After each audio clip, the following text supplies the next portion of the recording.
That was my son Zeb playing the piano. He's my second son. I think he's 32 years old now. He's just stopped by my house en route driving from New Mexico, where he was doing some goat herding up to Alaska, where he'll be working on an organic farm. And passed by to jam on my piano a bit. Hang out with his much younger brother and sister and so forth. And I mean, Zeb has been a creative mastermind on the piano since he was a little kid. He would just like hear a song on the radio at age 3 and sound it out, right away. His pitch is way better than mine. He's super creative. And,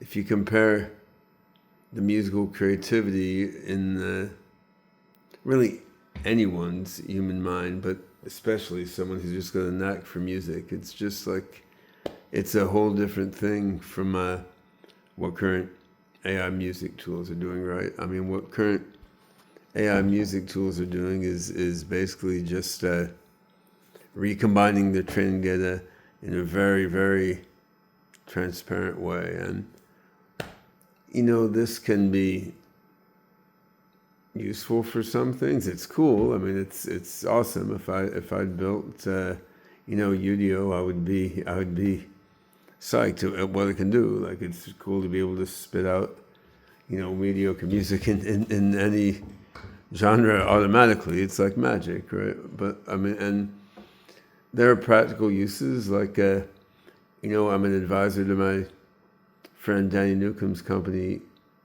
Incantio, which matches indie musicians with indie filmmakers or advertising makers or whatever who want soundtrack music, and it does that matching without any big company in the way, peer-to-peer. But I mean, some things come up there like you want to grab some music put in the scene in your movie, but it's a 5-minute song, you want it to be 2 minutes, right? So how do you make an ending? Normally you'd fade.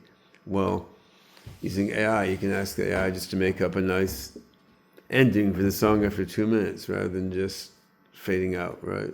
I mean, that's a use that promotes human artists rather than just plagiarizing from them. And honestly, for the second album of our band, Desdemona's Dream, that we recorded in Mexico City last year, that will come out, I don't know, probably early next year. Our first album isn't even out yet. But there, I got some quite interesting AI music out of Udio and other standard AI music systems just by abusing them horrendously, right? Like you would feed them a melody prompt that utterly contradicts the text prompt, try to get it to continue something in a different genre, then strip out the stems and transform them. So like, I mean, you can get creative stuff out of derivative AI models if you try a lot, but still, I mean,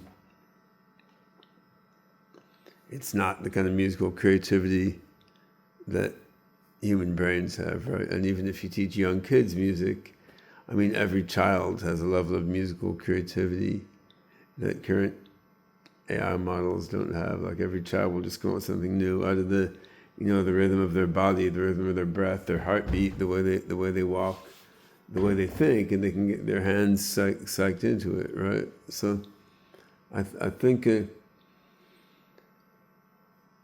a way, it's not the most important AI application. It's not like beneficial self-modification or solving math or solving aging, but it is interesting to think about, like, how can you get AI music that's actually original and interesting. And there's a kind of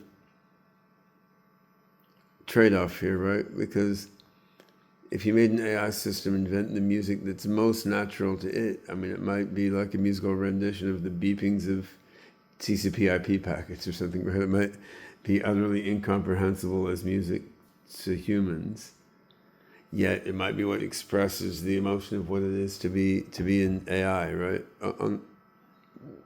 On the other hand, there should be something between having AIs make utterly inhuman AI-ish music and having AIs just rip off human musicians transparently, like mixing and matching, patterns picked up from what they did. And I thought about this. There's a bunch of creative things you could do. There's one system I'm sort of slowly working on with collaboration from some friends in the SingularityNet's Ethiopia office, where we're trying to use some math that's called the Schrödinger bridge, which finds the shortest path through mathematical space between one thing and another.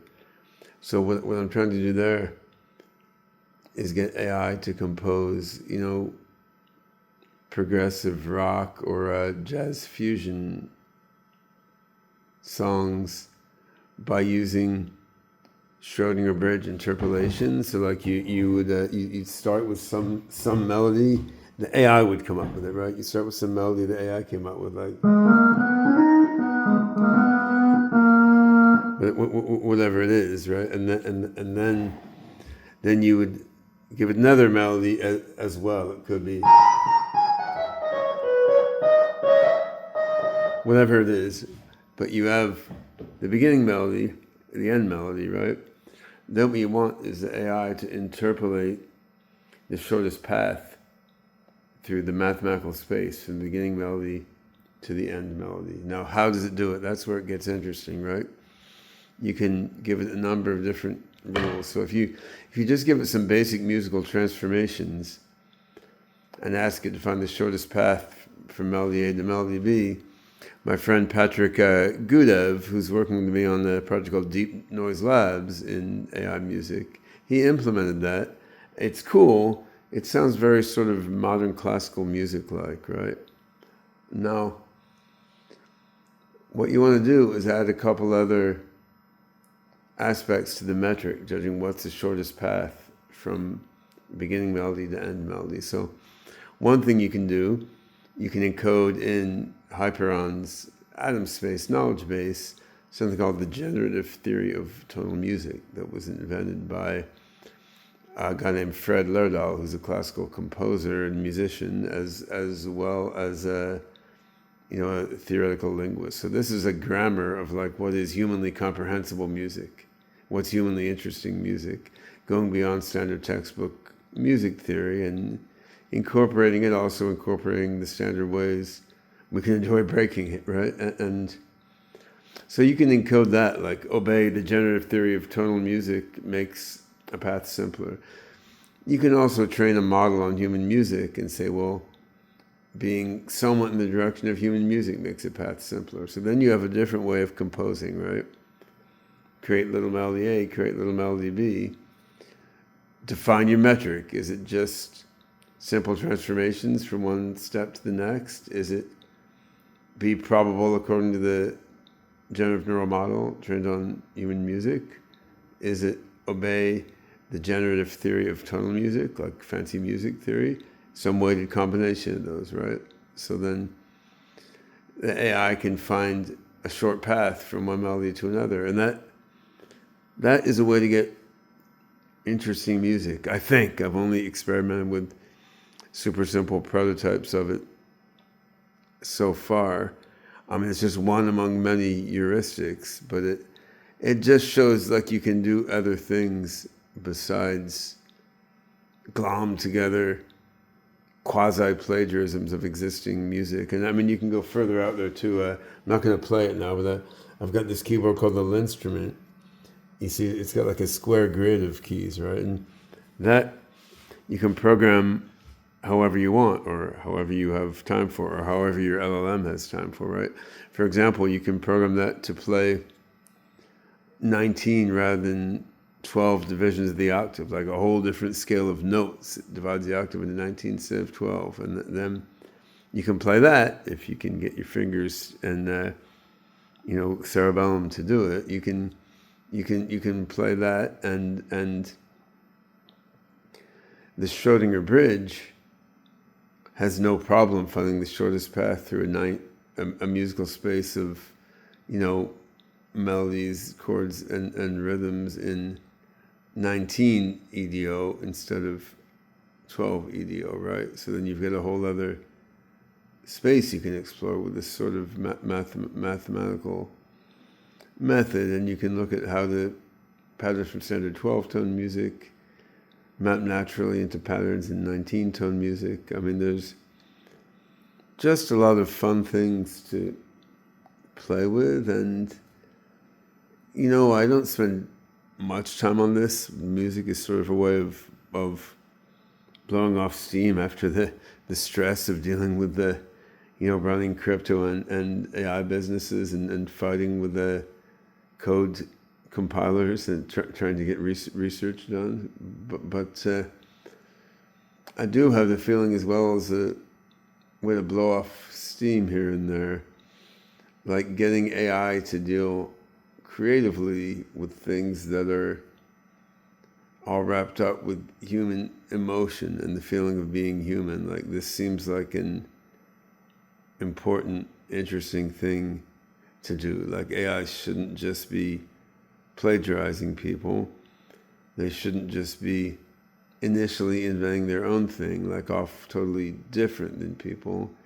AI should be doing creative invention together with people of things that have human emotion, feeling, and meaning, and also involve some unique forms of AI creativity, right? And if AI is doing that, that seems to set the stage right for AIs to beneficially work together with us as we move toward a beneficial singularity.